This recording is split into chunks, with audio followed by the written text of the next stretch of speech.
नमस्कार साथियों, आपका स्वागत है आपके अपने ही YouTube channel Dubey sir classes में। साथियों, आज की जो वर्कशीट है वो क्लास 9th की और आज का दिनांक है 7/10/2020, वर्कशीट नंबर 41। और जो टॉपिक है जिस पर हमको डिस्कशन करना है वो है बल तथा गति के नियम। तो गति के पहले नियम, दूसरे नियम, दोनों नियम हमने पढ़ लिए थे। अब हमको आज डिस्कस करना है गति के तीसरे नियम के बारे में। एक बार फिर से मैं पहला और दूसरा नियम रिकॉल करा देता हूँ आपको। गति का पहला नियम यह था कि यदि कोई वस्तु विरामावस्था में है तो वो विरामावस्था में ही बने रहना चाहती है, गतिमान अवस्था में है तो वह गतिमान अवस्था में ही बने रहना चाहती है जब तक कि उस पर कोई बाह्य बल न लगाए। गति का दूसरा नियम वो था फोर्स बराबर मास इनटू एक्सेलरेशन। अब गति का तीसरा नियम जो है वो क्या है? वो ये है क्रिया प्रतिक्रिया का नियम। क्रिया प्रतिक्रिया का नियम का मतलब क्या है? जब हम किसी वस्तु पर क्रिया प्रकट करते हैं तो वह वस्तु उतनी ही बराबर बल से आप पर क्या करती है? प्रतिक्रिया लगाती है। बल हमेशा क्या होता है? बल हमेशा जोड़े में होता है। Force acts always in the pair. Suppose this is an object and we are applying a force over it. What happens? It is present on a surface. Surface also applies a force against its motion. So, the force acting over this object is in pair. आगे क्या कहता है ये? पहला जो force लगा है, जो फोर्स आपने लगाया दैट इज एक्शन, यानी क्रिया है ये।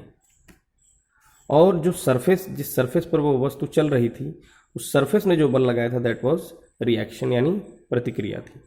तो हमेशा बल जो होता है वो क्या होता है? जोड़े में लगता है। एक उदाहरण दिया है आपकी इस वर्कशीट में, जरा इसको ध्यान से देखेंगे। कहता है कि जैसे हम फुटबॉल को किक मारने के लिए हम क्रिया बल लगाते हैं। फुटबॉल है ये, इस पर आपने क्या किया? किक मारा इधर की तरफ, तो क्रिया किया। लेकिन इस फुटबॉल ने भी आपके पैर पर प्रतिक्रिया की, जिसकी वजह से आपको पैर में चोट लग जाती है या पैर में एक अजीब सा दर्द होता है। तो that is what? That is action and this one is what? Reaction. तो गति का तीसरा नियम क्या है? ध्यान से देखेंगे कि प्रत्येक क्रिया के समान एवं विपरीत प्रतिक्रिया होती है। एवरी एक्शन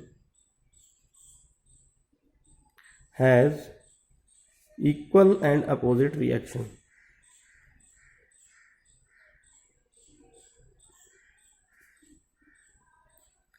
जैसे एक उदाहरण दिया, उसने क्या कहा कि यदि आप चेक करना चाहते हैं कि वास्तव में उसी के बराबर बल लगता है, वास्तव में उसके विपरीत दिशा समान बल लगता है और विपरीत दिशा में लगता है, क्या ये दोनों बात सही है, इसको चेक करना चाहते हैं आप, तो इस तरह का एक स्ट्रक्चर तैयार किया उन्होंने। आपके लैब में ये अवेलेबल है, स्कूल खुलने पर मैं आपको दिखाऊंगा भी। तो हमने क्या किया कि स्प्रिंग बैलेंस लिया, दो स्प्रिंग बैलेंस लिए, एक का नाम है ए, एक का नाम है बी, और इसको एक सॉलिड सरफेस से मैंने क्या कर दिया? बांध दिया। और इसको अपने हाथ से पकड़ करके दूसरे वाले को मैं खींचना शुरू किया, दोनों को आपस में जोड़ रखा है। तो आप देखेंगे ये जो पहला वाला स्प्रिंग बी है वो दूसरे वाले स्प्रिंग ए पर एक बराबर बल, देखिए दोनों में बल की वैल्यू क्या है? दोनों में लगभग एक बराबर ताकत लग रही है। और दोनों पर लगने वाला बल क्या है? एक जो है वो किस दिशा में लग रहा है? एक इस दिशा में लग रहा है और दूसरा बल जो है वो इस दिशा में लग रहा है। अर्थात क्रिया और प्रतिक्रिया दोनों का मान क्या है? बराबर है और दोनों का मान विपरीत दिशा में। गति के तीसरे नियम का आपके दैनिक जीवन में क्या क्या प्रयोग है, आइए इसको भी देखते हैं। कहता है सबसे पहला प्रयोग, खेल में टकराने पर चोटिल हो जाना। जब दो ऑब्जेक्ट्स, ऑब्जेक्ट 1 और ऑब्जेक्ट 2 आपस में एक दूसरे से खेल के दौरान टकरा जाते हैं तो क्या होता है भाई? ये इधर की तरफ टकरा के गिरते हैं, ये इधर की तरफ टकरा के गिरते हैं। अर्थात दोनों ने बराबर फोर्स लगाया था। Every action has equal but opposite reaction. पथ पर चल पाना, ये बड़ा ही महत्वपूर्ण है टॉपिक, जरा इसको देखिएगा। इसको डायग्रामेटिकली बहुत अच्छे से समझाया भी गया है यहाँ पर। ये आपका पैर है। जब आप पैर आगे की तरफ बढ़ाते हैं तो एक्चुअली जमीन पर आप जो फोर्स लगाते हैं वो इस तरफ लगाते हैं, और जमीन उसके विरोध में क्या करता है? उतना ही बल अपोजिट दिशा में लगाता है, जिसकी वजह से आप आगे चल पाते हैं। देखिए लिखा है क्रिया बल है ये। जब आप पैर आगे बढ़ाते हैं तो ये आपका पैर लगाता है जमीन पर बल इस दिशा में, पीछे की तरफ, जबकि आप बढ़ कहाँ पाते हैं? आगे की तरफ। तो ये बहुत महत्वपूर्ण टॉपिक है, इस पर एक क्वेश्चन भी पूछा गया है आपकी वर्कशीट में। बंदूक से गोली छोड़ने पर बंदूक का प्रतिक्षेपण। जब आप बंदूक से देखिए यहाँ गोली छोड़ी जा रही है तो गोली तो आगे की तरफ बढ़ रही है, लेकिन जिस रफ्तार से गोली आगे की तरफ बढ़ रही है, लगभग, हालांकि रफ्तार तो ज़्यादा है, लेकिन उस रफ्तार का झटका हमें पीछे की तरफ भी महसूस होता है, गोली चलाने वाले को पीछे की तरफ महसूस होता है। तो संवेग संरक्षण के नियम के, अभी हम लोग पढ़ेंगे अगले टॉपिक में। तो संवेग संरक्षण के नियम के हिसाब से क्या होता है सर, ये बंदूक भी पीछे की तरफ उतना ही बल लगाती है। तीसरा उदाहरण दिया उसने, चौथा उदाहरण, रॉकेट का ऊपर उड़ना। आप देख पा रहे होंगे रॉकेट जो है ये पीछे से क्या करता है सर, पीछे से धुआं निकालता है, फ्यूल का कंबस्शन होता है, उससे फलस्वरूप जो धुआं प्रोड्यूस होता है वो पीछे की तरफ निकालता है। तो पीछे की तरफ रॉकेट जो बल लगा रहा है या नीचे की तरफ धुएं से जो बल छोड़ रहा है, उसी धुएं के दम पर आगे की तरफ एक बल उसको प्राप्त हो रहा है, जिसकी वजह से रॉकेट क्या हो पा रहा है, ऊपर की तरफ उड़ पाता है। ये again this one is the example of every action has equal and opposite reaction. पांचवा उदाहरण देखिए, नाविक के आगे की ओर कूदने की स्थिति में नाव का पीछे की ओर गति करना। आप देखिए एक नाविक है जो नाव पर से जंप करके आगे जाना चाहता है, लेकिन वो पता चलेगा कि रास्ते में ही गिर जाएगा। क्यों? कारण ये है कि जैसे ही वो अपने पैर पे पीछे की तरफ बल लगाएगा, नाव तो आगे भाग जाएगी और वह अपने जो डेस्टिनेशन है उससे दूर हो जाएगा, हो सकता है गिर जाए। तो जब यह व्यक्ति इस पर से आगे जाना चाहता है, जितना ताकत से वो पीछे की तरफ बल लगाता है, उतनी ही ताकत उसको मिलती है आगे की तरफ जंप करने के लिए। अगला बताए, ट्रैम्पोलिन के खेल में कूदने पर वापस उछलना। अब देखिए ट्रैम्पोलिन के खेल पर एक आदमी खड़ा है, ये जंप करता है, जब वो ये ऊपर से नीचे गिरता है तो जितने बल से वो नीचे गिर रहा है उतना ही बल ये तारपोलिन जो है ये भी लगाता है, जिसकी वजह से वो ऊपर हवा में उड़ जाता है, तो उछलता रहता है। गेंद को दीवार पर मारने पर परावर्तित होना। आप एक गेंद ले लीजिए, दीवार पर मारिए, अपने आप जितनी ताकत से आप मारेंगे उतनी ताकत से वो लौट करके आपके हाथ में आ जाता है। तो ये सब उदाहरण है किसके, गति के तीसरे नियम के। आइए कुछ सवाल भी हैं, इनको भी जांच लेते हैं।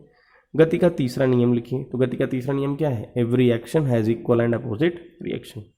यदि कागज हमारे द्वारा पेन पर लगाए गए बल का विरोध नहीं करता तो क्या हम लिख पाते हैं? बिल्कुल नहीं लिख पाते। आप देखिए मैं कुछ लिख रहा हूं जैसे ए, तो जब मैंने पेन को इधर की तरफ दबाया तो सरफेस ने मुझे अपोजिट डायरेक्शन में फोर्स लगाया मेरे इस पेन पर, जिसकी वजह से ये संभव हो पाया कि ये स्याही रिलीज हुई और उस पर लग गई।